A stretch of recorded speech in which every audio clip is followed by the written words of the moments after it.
이 시간 우리들에게 주시는 하나님의 말씀은 누가복음 17장 5절로 6절과 데살로니가후서 3장 1절로 3절 두 부분을 읽도록 하겠습니다. 이 계시의 말씀을 봉독할 때 하나님의 음성을 다 함께 들으시기를 바랍니다. 사도들이 주께 여짜오되 우리에게 믿음을 더하소서 하니 주께서 이르시되 너희에게 겨자씨 한만 알만한 믿음이 있었더라면 이 뽕나무더러 뿌리가 뽑혀 바다에 심기어라 하였을 것이요 그것이 너희에게 순종하였으리라. 끝으로 형제들아 너희는 우리를 위하여 기도하기를 주의 말씀이 너희 가운데서와 같이 퍼져 나가 영광스럽게 되고 또한 우리를 부당하고 악한 사람들에게서 건지시옵소서 하라. 믿음은 모든 사람의 것이 아니니라. 주는 미쁘사 너희를 굳건하게 하시고 악한 자에게서 지키시리라. 아멘. 우리 교회를 일컫는 말 가운데 신앙공동체라는 말이 있습니다. 믿는 사람들의 모임 이런 뜻입니다. 물론 여기서 말하는 믿음이라는 것은 하나님을 믿는 믿음을 말할 것입니다. 그리고 이 하나님을 신뢰하는 믿음은 우리 삶의 전반에 퍼져나가게 됩니다. 우리 가정에서 부부간에 또 우리 부모 자녀들 간에 또 형제들 간에 또 우리 사회 나가서는 친구들과 또 회사에서 모든 관계들 속에 그 어떤 삶의 자리에서도 하나님을 믿는 이 믿음의 삶이 우리 삶을 주관하게 됩니다. 그리고 이 믿음은 평안을 가져옵니다. 나는 믿는다. 이 말은 굉장히 역동적인 말입니다. 어떤 어머니가 그 자기 딸에게 이런 말 하는 것을 들었습니다. 나는 너를 믿는다. 세상 사람들이 뭐라고 해도 그 누가 뭐라고 해도 나만큼은 너를 믿는다. 너를 끝까지 응원할 거야. 이 말을 들은 그 딸이 얼마나 그 마음에 안정을 갖겠습니까? 이러한 것이 가정을 지키고 또 사람들에게 평안을 줍니다.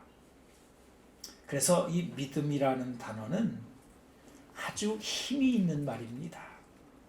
믿음, 확신, 평안, 영광의 길 이렇게 연결이 됩니다. 반대로 사람이 믿음을 잃게 되면 불안 안으로 들어갑니다. 여러분 이렇게 저 평소에 이렇게 식구들끼리 또 아는 사람들끼리 지나다가 아주 친하게 여겨져도요 전화 몇 번만 불통이 되면요 대번에 마음에 불안이 생깁니다. 아유 사고가 났나? 이게 무슨 마음에 무슨 변화가 생겨서 이렇게 마음이 변했나? 이런 생각이 우리 마음을 어두워지게 만들어요. 그리고는 그 마음은 그냥 마음 상태로 있는 게 아니라 그대로 그 마음이 입으로 나와요. 그래서 불평이나 원망으로 튀어나오게 됩니다. 어려서 성장 과정이 참 중요하다고 그러는데 부모에 의해서 그 갓난아기 때부터 잘 돌봐줘야 됩니다. 근데 이게 잘 안 된 사람은 어른이 되어서도 쉽게 불신과 불안에 빠지게 된다. 이게 이제 심리학에서 하는 이야기인데요. 왜냐하면 그 어렸을 때 그 부모에 의해서 이 믿음이 형성이 돼야 되는데 이게 문제가 생겼기 때문입니다. 그리고 사람이 믿음을 잃었을 때 일어나는 불안은 그 자체로 재앙이 됩니다.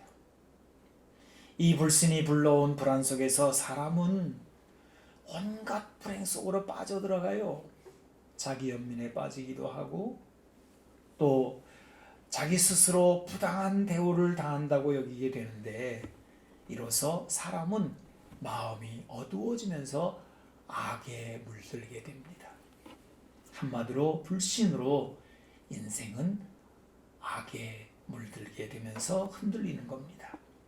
불신앙, 불안, 부당하다는 마음, 그리고 악한 길, 이렇게 끈이 연결되고 맙니다. 그래서 여러분, 믿음, 우리가 흔히 쓰는 교회 오게 되면 믿는다, 신앙 공동체라는 이 믿음, 이 단어가 얼마나 대단한 단어인지 한번 깊이 돌아보시기를 바라는 거지요. 우리의 삶을 가르는 위대한 말입니다. 그래서 이 세상에 모든 사람들을 만약에 둘로 나눈다면 믿는 자와 믿지 않는 불신자라고 이렇게 해도 과언이 아닐 것입니다.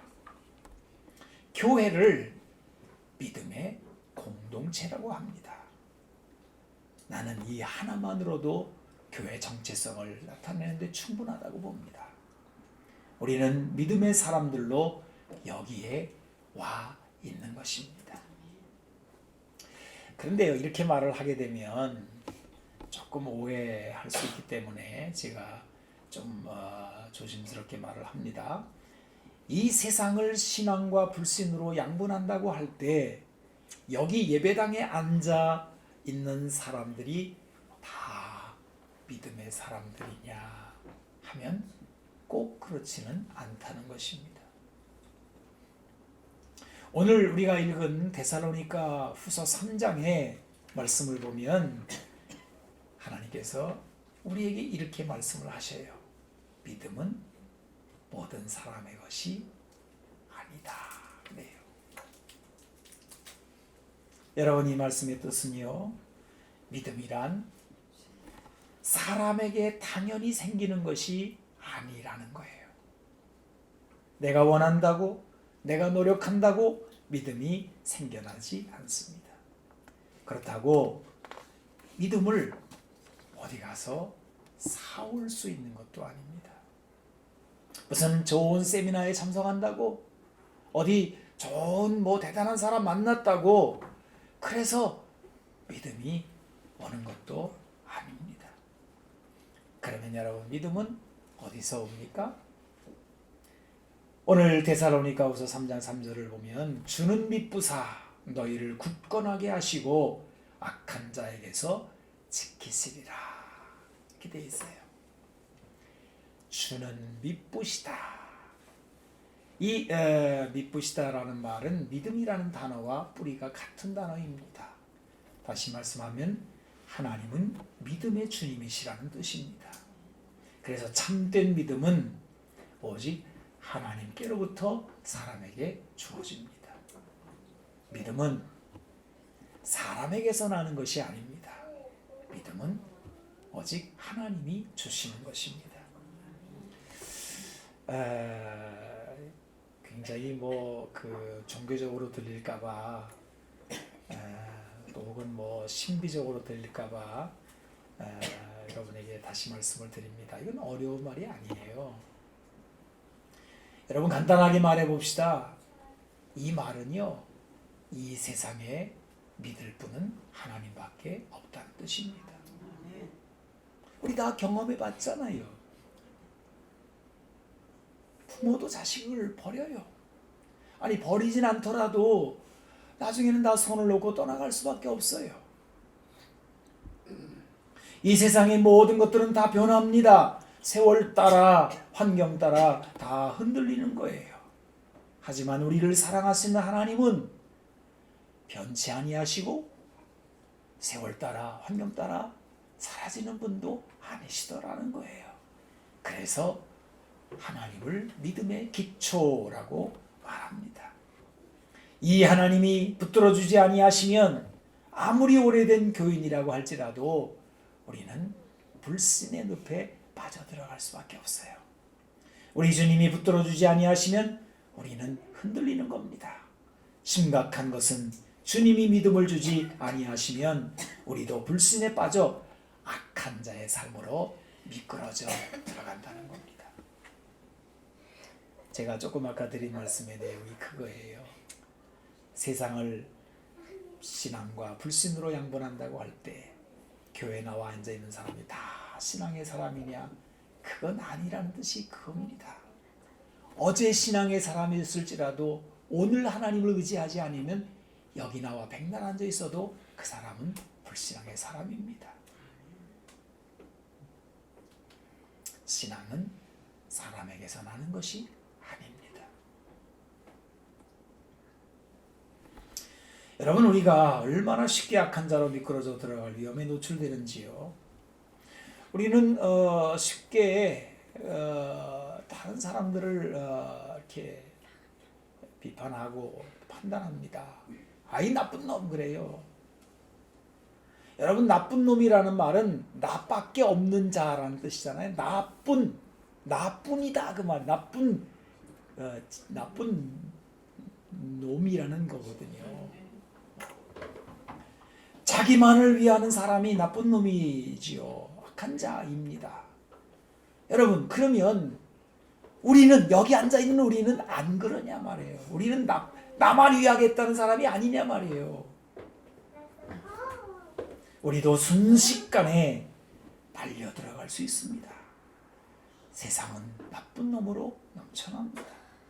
어디든 있습니다. 이건 아주 그냥 자연스럽게 퍼져나갑니다. 심지어는 교육계, 종교계에도 있습니다. 어떤 사람이 그래요. 아이, 종교를 바꿔볼까봐 다른 종교 가봐도 똑같아요. 모두 다 부패와 악한 자로 인한 악한 일이 없는 곳은 없습니다. 우리 교회 공동체도 마찬가지입니다. 어떤 사람은 그래요. 아이, 좀 좋은 교회 없나? 다른 교회로 갈 거야. 그래서 가봤더니 거기도 똑같이 그래요. 그래서 이런 얘기했습니다. 어떤 사람이 나는 완전한 교회를 찾아갈 거야. 그래서 완전한 교회를 찾아갔대요. 그래서 그 사람이 그 교회에 들어가는 순간 그 교회는 완전하지 않게 됐대요. 그 사람으로 인하여. 사실 완전한 교회는 없지요.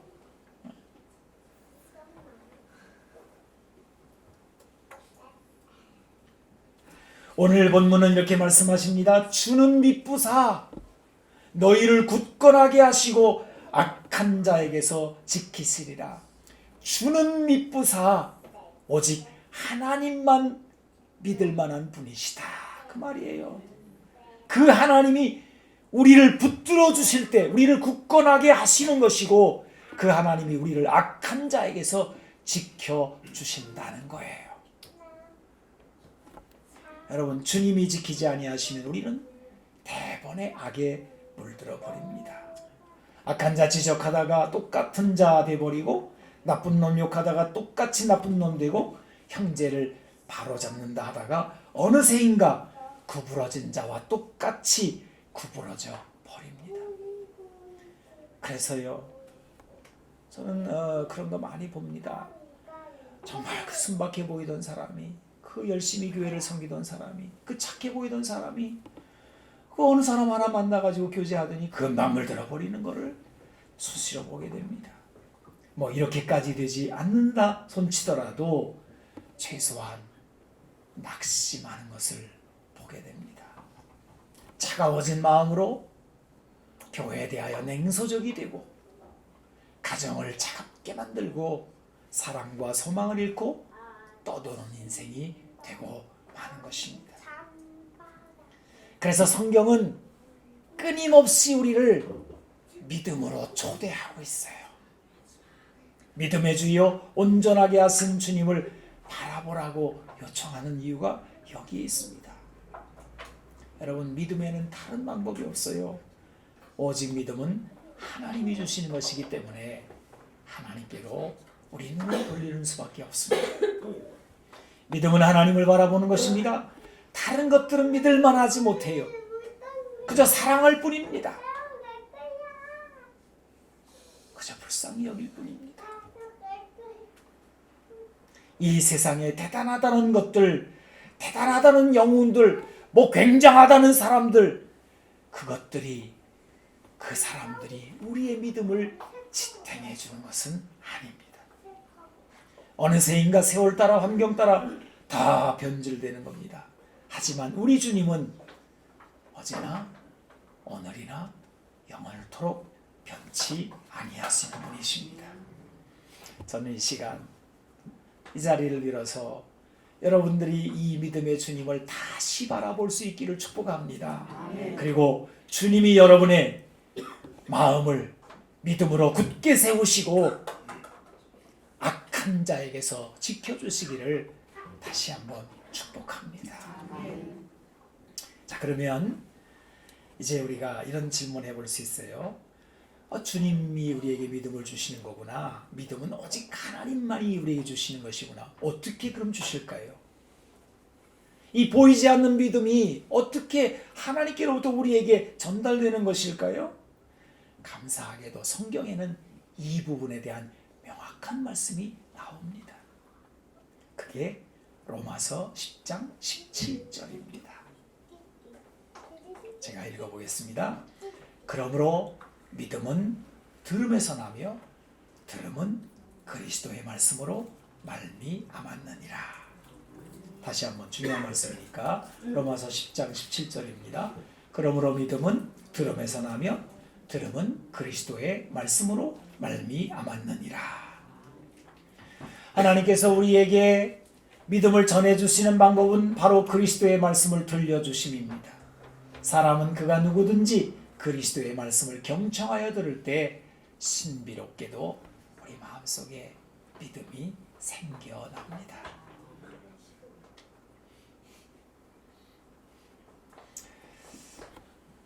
여러분, 그 사도행전 17장에 보게 되면 사도 바울이 루스드라라고 하는 곳에 가서 이제 안진뱅이 하나를 만나는데요.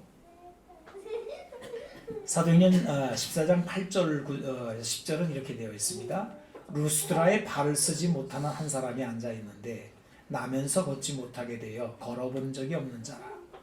바울이 말하는 것을 듣거늘 바울이 주목하여 구원받을 만한 믿음이 그에게 있는 것을 보고 큰 소리로 이르되 네 발로 바로 일어서라 하니 그 사람이 일어나 걸었다.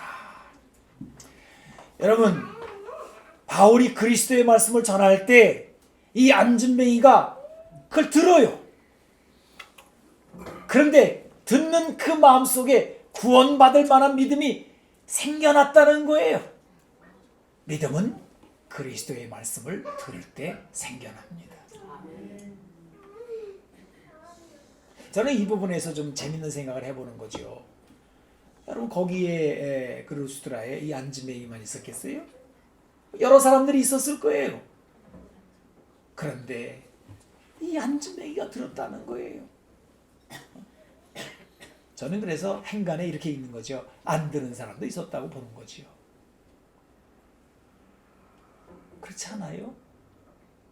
여러분, 이 작은 공간 안에 제가 그리스도의 말씀을 전하고 있습니다. 다 듣습니까? 아닐 수도 있어요. 아닐 수도 있다고요. 믿음은 모든 사람의 것이 아니니라.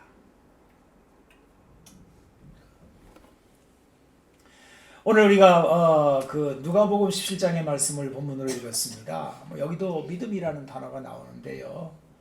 사도들이 예수님 말씀을 이렇게 하실 때 우리에게 믿음을 더하소서 이런 요청을 합니다. 기본적으로 예수님의 12제자들이 이런 요청을 하는 것은 바로 그들이 그리스도의 말씀을 듣고 있었기 때문이라 하는 것을 우리는 염두에 두어야 합니다. 이 부분은 조금 이따가 다시 한번 더 살펴보겠습니다. 먼저 이 누가복음 전체에 나오는 이 믿음이라고 하는 단어의 용례를 좀 살펴보는 것이 필요해서요. 제가 살펴봤어요. 했더니 이 누가복음에는 믿음이라는 단어가 12번이 나오는데요. 전부가 다 믿음이라는 단어가 나올 때마다 다 예수님이 말씀하실 상황이더라고요. 그 첫 번째가 누가복음 5장 20절입니다. 예수께서 그들의 믿음을 보시고 이르시되 이 사람아 내 죄사함을 받았느니라. 이게 어떤 얘기냐면요. 이제 중풍병자를 떠매고 온 네 사람이 있었습니다. 사람들이 얼마나 많은지 예수님께로 들어갈 수가 없으니까 지붕에서 기와를 벗기고 병자를 침상째 예수님께 달아내렸다 그래요. 그때 이제 하신 말씀인데요. 근데 누가복음은 이런 일이 언제 일어났는지 이렇게 밝힙니다. 누가복음 5장 17절에 보게 되면 하루는 가르치실 때 갈릴리의 각 마을과 유대 예루살렘에서 온 바리새인과 율법교사들이 앉았는데 병을 고치는 주의 능력이 예수와 함께 하더라. 이렇게 되어 있어요. 여러분, 이 병을 고치는 능력이 언제 일어났냐 하면 그리스도께서 말씀하실 때 나타났다는 거예요. 이때 사람들에게 믿음이 생겨요. 믿음은 그리스도의 말씀을 들을 때 생깁니다. 이제 누가복음이 이게 첫 번째예요. 그 다음에 계속 똑같아요. 전부 그리스도의 말씀의 언저리에 이 믿음이 등장합니다. 백부장의 믿음도 그렇고 죄 많은 한 여인의 믿음도 그렇고요. 12의 혈루증의 여인의 믿음도 그렇고 중풍병자 중 사마리아 사람의 믿음, 그리고 여리고 맹인의 믿음, 다 예수님이 말씀하시는 상황에서 일어나요. 흥미로운 것은 처음에는 병 고치는 일로 시작하다가 병을 고친 다음에도 예수님이 말씀을 하시니까 그 다음에는 병 고치는 것을 넘어서서 구원으로 나아가요. 여기서 구원은 병을 고치는 구원의 차원이 아니라 그 영혼을 구원받고 영원한 영생을 얻는 데까지 나아가는 것을 말하는 거예요. 믿음은 그리스도의 말씀을 들을 때 일어납니다. 그리고 이것은 복음서를 넘어서 사도행전으로까지 이어집니다. 이제 예수님은 부활 승천하셨어요. 이 땅에 계시지 않습니다. 하지만 그리스도의 말씀은 사도들의 입에 남아 선포됩니다. 그리고 그 누구의 입으로 선포되건 간에 그리스도의 말씀이 들려질 때 언제나 믿음이 생겨나요. 여러분, 세월은 2000년이 지났습니다마는 저도 그리스도의 말씀을 이 강단에서 지금 선포하는 거예요. 그러니까 여기 예수님이 몸으로 안 계셔도 똑같은 믿음의 현상이 일어나는 거예요. 사도행전 3장 16절을 보시면요. 그 이름을 믿음으로 그 이름이 너희가 보고 아는 이 사람을 성하게 하였나니 예수로 말미암아 난 믿음이 너희 모든 사람 앞에서 이같이 완전히 낫게 하였느니라. 이 사도 베드로가 이제 설교할 때 나온 말인데요. 그 믿음을 이렇게 말해요. 예수로 말미암은 믿음 그래요. 예수님은 지금 부활 승천하셨다니까요. 근데 말씀은 남아서 그 그리스도의 말씀이 사도를 통하여 또 그 후에 주의 종들을 통하여 계속하여 선포될 때마다 뭐가 일어난다고요? 사람들 마음속에 믿음이 일어난다는 거예요. 사도행전은 이 믿음에 대한 이야기를 진행하면서 6장쯤에 가게 되면 교회 일꾼을 뽑을 때 스데반, 빌립 같은 사람들을 믿음과 성령이 충만한 사람이라고 소개합니다. 그리고 11장에 가게 되면 바나바를 소개할 때 착한 사람이요 성령과 믿음이 충만한 사람이라고 소개합니다. 이것은 무엇을 말하는 것입니까? 믿음은 병을 고치거나 불신자가 신자가 되는 처음의 단계에서만이 아니라 교회의 중한 직분을 맡아 섬기는 데에도 중요한 요건이 된다라는 뜻입니다. 그러더니 오늘 사도행전 14장 22절에 가면 이렇게 언급되어 있습니다. 제자들의 마음을 굳게 하여 이 믿음에 머물러 있으라 권하고 또 우리가 하나님의 나라에 들어가려면 많은 환난을 겪어야 할 것이라. 이 사도행전 14장에는요 사도 바울이 복음을 전하는데 유대인들이 미워해가지고 돌로 쳤어요. 여러분, 돌은요 요만한 짱돌 하나만 맞아도 아픕니다. 그 멍이 들고 막 피가 나고요. 근데 죽으라고 이런 돌을 막 친 거예요. 그래서 사실 사도 바울이 죽은 줄 알았다고 해요. 그래서 이제 그거를 성 밖에다 내다 버렸는데 우리 이제 그때 이제 믿는 사람들이 이제 교인들이 쭉 따라나가지고 사람이 죽었나 이러고 있는데 사도 바울이 벌떡 일어난 거예요. 아마 기절했다 일어난 것 같습니다. 그러더니 하는 말이 이 말인 거예요. 이 믿음에 머물러 있어라 그러는 거예요. 여기서 믿음이 나오는 이 믿음은 무슨 병을 고치는 믿음도 아니고 교회 직분을 행하는 그런 믿음도 아닙니다. 이건 뭐예요?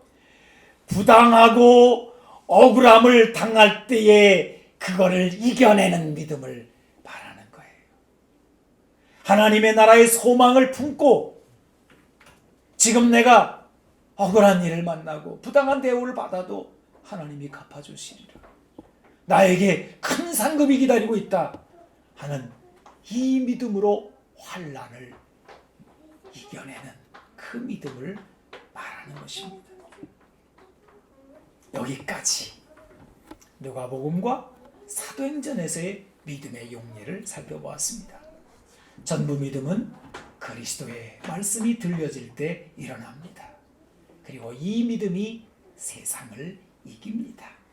이 믿음은 참으로 다양하게 역사해서 어떤 사람에게는 병을 낫게도 하고 어떤 사람은 죄 가운데서 용서받고 죄에서 자유함을 얻게 하기도 하고 어떤 사람은 먹고 사는 문제에 휘둘리지 않으면서 이 세상을 살아가는 동안에 먹고 사는 문제에 거기에 매이지 않게도 하고 어떤 사람에게는 교회의 중직을 감당하게도 하고 심지어 부당하고 억울한 돌팔매질을 받았음에도 그 악한 자들에게 악으로 악을 갚지 않도록 지켜주는 이게 믿음이라는 거예요. 그야말로 믿음은 신앙생활의 전반을 떠받치는 대들보입니다. 오늘 누가복음에서 본문 말씀에서 사도들은 이 믿음을 더해달라고 예수님께 요청하고 있습니다. 여러분, 사도들이 왜 예수님한테 이 믿음을 더 달라고 요청하고 있을까요? 그리고 예수님은 이들에게 어떤 대답을 하셨을까요? 예수님의 제자들이 믿음을 더해달라고 요청을 하는 이유가 예수님의 말씀을 듣고 있는 중에 나온 요청입니다. 그래서 이제 이 누가복음 17장에 오늘 본문이 5절부터 읽었는데 1절부터 4절까지를 보게 되면 예수님이 말씀을 하셔요. 어떤 내용의 말씀을 하셨냐 하면은 형제가 죄를 범하면 실족하게 하지 말아라. 형제가 죄를 범할 때 회개하면 용서해라. 작은 자 하나라도 실족시키지 말아라.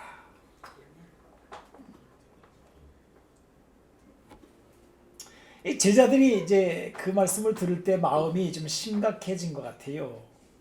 왜냐하면 여러분, 죄 문제는 언제나 어렵습니다. 우리가 죄 그러면 굉장히 이게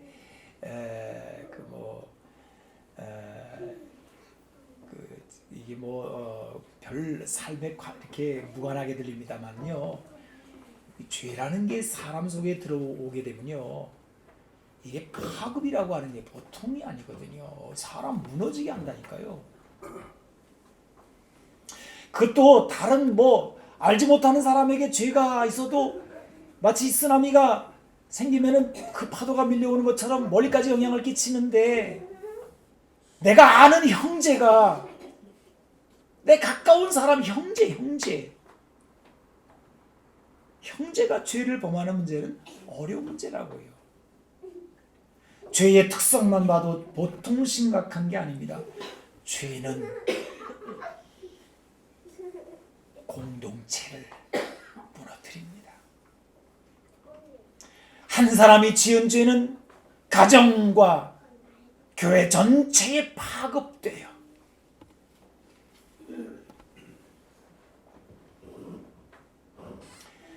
여러분 가정이나 이 교회 공동체 하나 세우기가 얼마나 어렵습니까?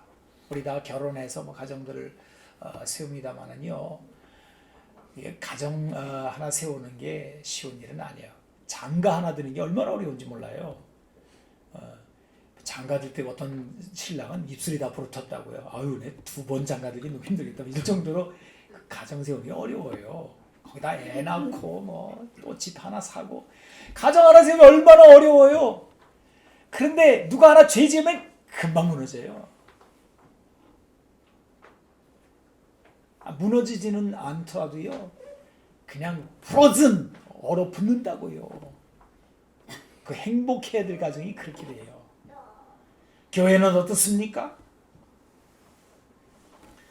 여러분, 교회 하나 이렇게 교인 생겨서 뭐 30명, 50명, 100명, 큰 교회는 1000명 이렇게 모으기까지 얼마나 숱한 세월이 걸립니까? 그런데 죄가 들어오게 되면 교회가 와르르 금방 무너져요. 그리고 이 죄 문제를 처리하는 과정은 너무 힘들고 시간도 오래 걸립니다. 죄는 그 특성상 교묘하고 변명하고 남의 탓으로 돌리고 상황을 뒤틀어 버립니다. 그래서 형제의 죄 문제를 다루다가 낙심하거나 죄를 바로잡겠다고 초가삼가 다 태우는 우를 범하기도 합니다. 아마도 지금 예수님의 말씀을 듣고 있던 12제자들, 사도들이라고 하지요. 이 사람들은 벌써 그런 문제를 경험했던 것 같습니다. 그런데 예수님께서 바로 이 문제를 다루시는 거예요. 너희 형제들이 죄 졌으면은 실족시키지 마라. 7번이라도 참아내며 회개할 때마다 용서해. 이거 보통 얘기가 아니거든요. 웬만한 믿음으로는 이 길을 갈 수가 없는 거예요. 그래서 제자들이 그 말씀을 듣다가 사람들이 다 가고 나서 이제 예수님하고 12제자만 남았던가 봐요. 그러니까 이 제자들이 얼굴 심각하게 와서, 예수님, 저희들에게 믿음이 더 필요한 것 같습니다. 우리에게 믿음을 좀 더 해주세요. 이렇게 된 거예요. 여러분, 우리는 평소에 우리 스스로가 얼마나 믿음을 지니고 있는지에 대해서 잘 모르고 사는 것 같습니다. 그러다가 인생의 어려운 문제를 맞닥뜨리게 되면은 내 믿음이 이 정도밖에 안 되는 거구나 하고 자신을 돌아보게 됩니다. 그래서요, 믿음은 평소에 저금같이 은행에 돈 예축해 놓는 것 같이 평소에 점검이 좀 필요해요. 막상 어려운 일을 닥치게 되면은 허겁지겁 내 믿음이 어디 있는가, 막 물에 빠진 사람이 허우적거리는 것처럼 막 하다가 오히려 더 문제를 증폭시키고 그냥 와르르 무너지는 그 상황이 벌어지는 거예요. 여러분, 잘 들으세요. 지금 주님이 말씀하시는 이 자리에서 믿음이 생긴다고 그랬어요. 그죠? 제가 말씀드렸습니다. 믿음 어디서 온다고요? 그리스도의 말씀을 들을 때 온다고 그랬다고요. 어디 가서 그리스도의 말씀을 들어요? 예배 시간에 주님 말씀하신 이 시간에 듣는 거잖아요. 안 듣는다고요. 안 듣는다고요. 듣는 것 같지만 안 듣는다고요.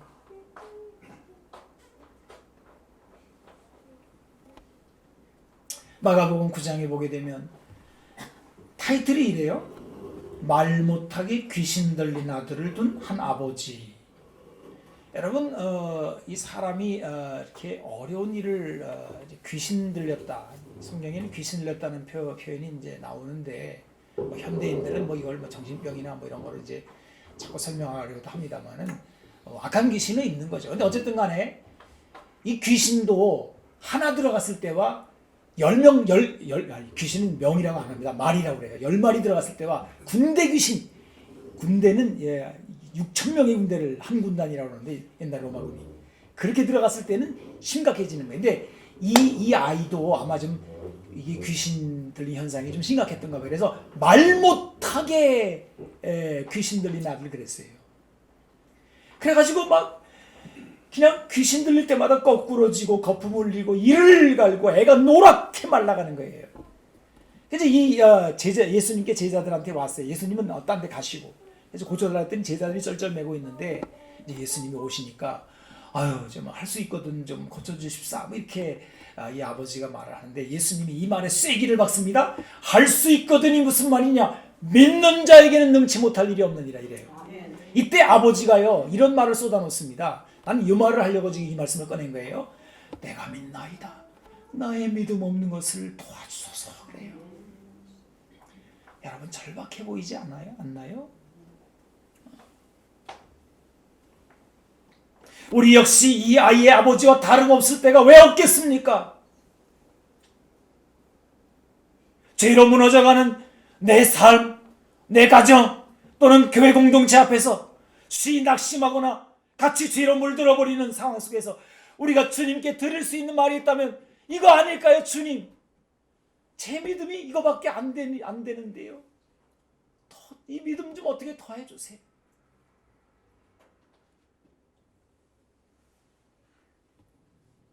예수님이 여기에 대한 대답을 뭐라고 하십니까? 겨자씨 하나일 만한 믿음을 말씀하셔요. 여러분 이 겨자씨라고 하는 것은 물론 아주 작은 것을 나타내는 표현입니다. 이 겨자씨는 1000개 6분의 1에 해당되는 크기라고 그러고요. 700개를 모아야 1g 될까 하는 아주 작은 것입니다. 작은 믿음이죠. 보이지도 않을 것 같은 작은 믿음. 근데 그 다음에 주님은 또 뭘 말씀하시냐면 뽕나무를 얘기를 하시는 거예요. 이 뽕나무, 그래서 이 뽕나무 그래서 그냥 뽕나무로 잡고 이 뽕나무라고 보니까 아마 예수님이 그 뽕나무 밑에서 아마 얘기를 하고 있었던 것 같아요. 무슨 옆에 뽕나무 있었던 것 같아요. 여러분 팔레스틴 이 가나안 땅의 뽕나무는 600년을 산대요. 우리나라 종류하고는 좀 다른가 봐요. 600년 사는 나무니까 둥치가 크고 막 잎이 무성해가지고 막 그런 뽕나무를 겨자씨만한 믿음만 있어도 뽑는데요. 어떻게 뽑아요? 말도. 그리고 바다에 심는다 해. 말도 안 되는 얘기를 하는 거예요. 겨자씨 한 알과 뽕나무가 대조적입니다. 그런데 뭐라 그래요? 믿음. 겨자씨에 비유되는 이 믿음이 뽕나무로 대변되는 불신앙과 악한 현실을 이긴다는 거예요. 이게 예수님의 대답이에요. 그럼 어떻게 여러분 어떻게 겨자씨가 뽕나무를 이기냐 말이에요. 그런 말이 있어요. 고래하고 새우하고 싸우면 새우가 이긴대요. 왜 그랬더니 새우는 깡이고 고래는 밥이래요.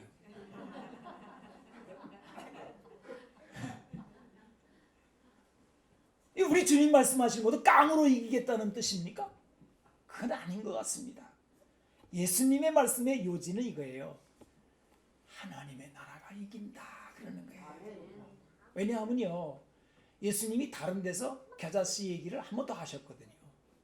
그게 마태복음 13장 31절에 32절입니다.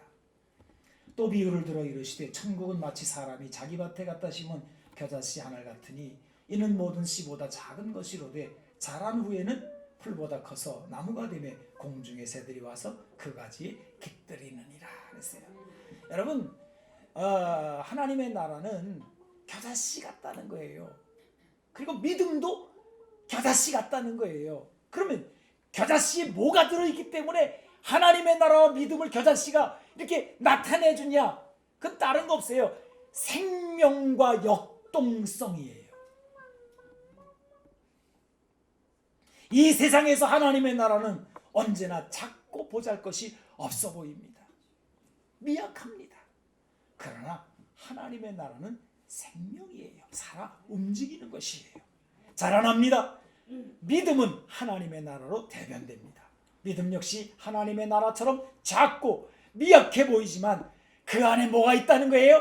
예수 생명이 있다는 거예요. 이것이 이기는 것입니다. 오직 하나님을 믿는 믿음만이 이 세상을 이긴다는 거예요. 그래서 요한일서 5장 4절은 이렇게 선포합니다. 무릇 하나님께로부터 난 자마다 세상을 이기느니라. 세상을 이기는 승리는 이것이니 뭐라고요? 우리의 믿음이니라. 우리의 믿음의 뿌리는 하나님이십니다. 그래서 우리가 이길 수 있는 거예요.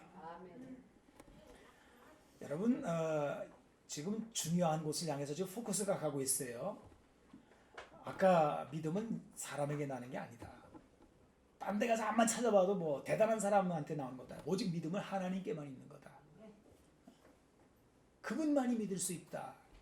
하나님으로 난 자가 세상을 이기는 거다. 이렇게 나왔기 때문에 그러면 여기서 그럼 여러분 어떻게 나가야 돼요? 그러면 기도로 가는 거예요.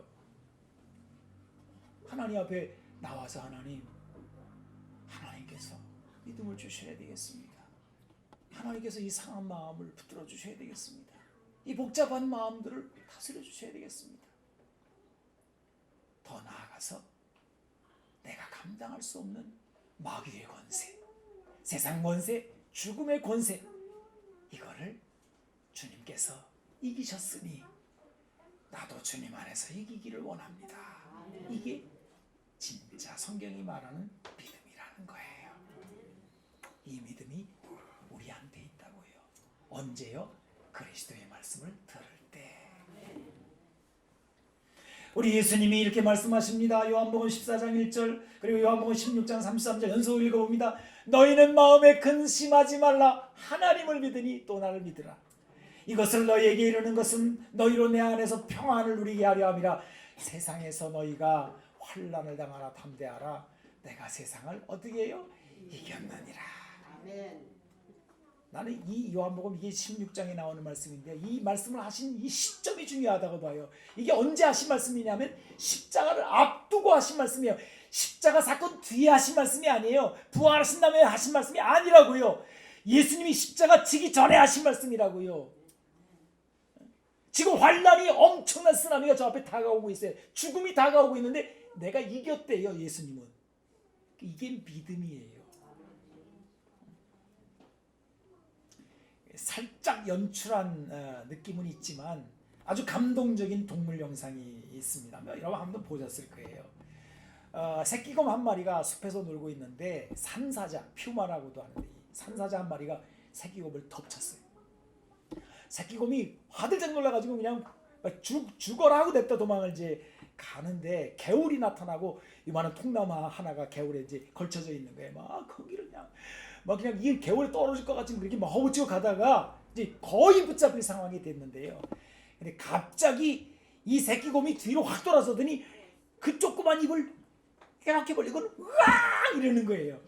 근데 놀라운 거는 이 산사자 퓨마가요. 그걸 보더니 꼬리를 내리더니 막 도망가는 거예요. 그래가지고 그걸 영상을 보고 있던 사람들이 뭐야 이게 이 조그만 곰도 표효 아닌 거 도망가나 이거 갑자기 화면이 더 넓어지더니 그 새끼곰 옆에 어미곰이 나타나가지고 어미곰이 우악 하고 있으니까 새끼곰이 용기를 얻어가지고 지도 돌아서가지고 우악 하니까 산사자가 도망갔더라고요. 아마 다 보셨겠죠 여러분들. 뭐 연출한 거겠죠. 근데 저는 그 그림이 우리 교회 그림이라고 보는 거죠. 마귀가 덮칩니다. 죄가 덮칩니다. 우리의 미련함과 연약함이 덮칩니다. 세상 물결이 우리를 덮쳐요. 잡아먹으려고 해요. 누구를요? 여러분의 가정과 우리의 교회와 우리의 이 아름다운 공동체를 잡아먹으려고 해요. 우린 냅다 도망가기 바쁘지요. 그런데 주님 앞에 나와서 기도해요. 이 미약한 자가 주님 도와주세요. 그랬더니 주님이 두려워하지 마라. 내가 너와 함께함이니라. 내가 세상을 이겼어. 그때 우리는 나 혼자가 아니구나. 나의 아버지가 계시는구나. 주님이 나를 붙들고 계시는구나. 이걸 딱 아는 순간에 뒤돌아가지고 이렇게 말할 수 있는 거예요. 세상아, 난 네가 두렵지 않아. 죄의 권세야. 사탄아, 병의 권세야. 어떤 사건이 일어나도 난 너 두려워하지 않아. 저희 선배 목사님 한 분이 늘 가난하게 사셨어요. 굉장히 유명한 목사님입니다. 옛날에 우리 뭐 어르신들은 다 교회를 이렇게 그때는 가난한 시절이니까 특히 목회자들은 가난했어요. 늘 이게 가난에 쪄드는 거예요. 이 사모님이 이제 세월 다 지난 다음에 이런 간증을 하셨어요. 그 꽤 유명한 목사님의 사모님입니다. 난 가난이 싫어. 얼마나 여러분 힘들면은 그 애가 기르고 말이죠. 맨날 찢기니 걱정하고. 늘 얼마나 어렵겠어요. 난 가난이 싫어. 근데 그 다음 말이 중요해요. 하지만 두렵지 않아. 왜 두렵지 않을까요? 주님이 먹고 사는 걱정하지 말라고 하셨단 말이에요. 그게 다가 아니라는 걸 알려주신 거지요. 이 믿음이 있을 때 나는 가난이 싫어, 그러나 무섭지는 않아 라고 말할 수 있었던 거예요. 여러분, 톰 라이트라고 하는 아주 유명한 신학자가 있습니다. 그는 믿음을 말하기를 믿음은 창문이다 그랬어요. 여러분, 창문은 크고 작고는 문제가 아닙니다. 문제는 그 창문으로 무엇을 보는가, 이게 문제래요. 우리의 믿음은 그 창문으로 하나님을 보여줍니다. 내 믿음의 창문으로 전능하신 하나님, 그의 나라가 보일 때 우리는 우리보다 더 큰 세상 물결이나 형제의 부족함으로 말미암는 일 또는 불신앙에 세상에서 활개치는 악한 자로 낙심하거나 악에 물들지 않고 세상을 이길 수가 있는 것입니다. 그래서 요한일서 5장 5절에 이렇게 말하는 거예요. 예수께서 하나님의 아들이심을 믿는 자가 아니면 세상을 이기는 자가 누구냐라고 말하는 것이에요. 이제 우리 주님이 말씀하신 두 번째 겨자씨 얘기가 첫 번째고요. 두 번째, 영광의 일에 동참하라 그랬는데 그건 다음 주일에 하겠어요. 지금 더 했다가는 설교 길다고 저거 큰일 나거든요. 기도하겠습니다. 주님, 우리에게 믿음을 더하여 주옵소서. 하나님,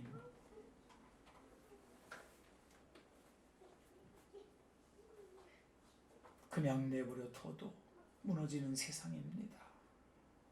끊임없이 세상 물결 파도가 쓰나미처럼 밀려와서 여기저기 쳐 우리의 마음을 아프게 하고 연약한 다리를 무너지게 해서 주저앉게 만들고 마음 슬프고 괴롭게 하는 일들이 있을 때 여기저기 뛰어다니며 어떻게 해야 되나, 내 성질대로, 내 지혜대로, 내 방법대로 문제를 해결해 보려고 하지만 오히려 더 문제가 증폭되고 더 아프고 더 마음 괴로운 일들을 경험합니다.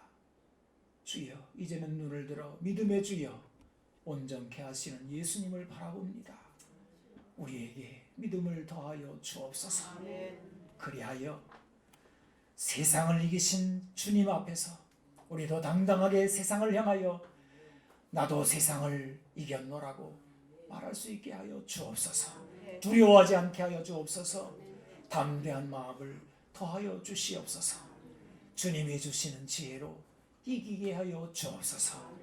특별히 그리스도의 말씀이 선포될 때마다 이 믿음을 얻기 위하여 주님 집중하게 하여 주시고 그 말씀으로 인하여 우리 마음속의 믿음이 더욱 견고하게 되는 역사가 일어나게 하여 주옵소서.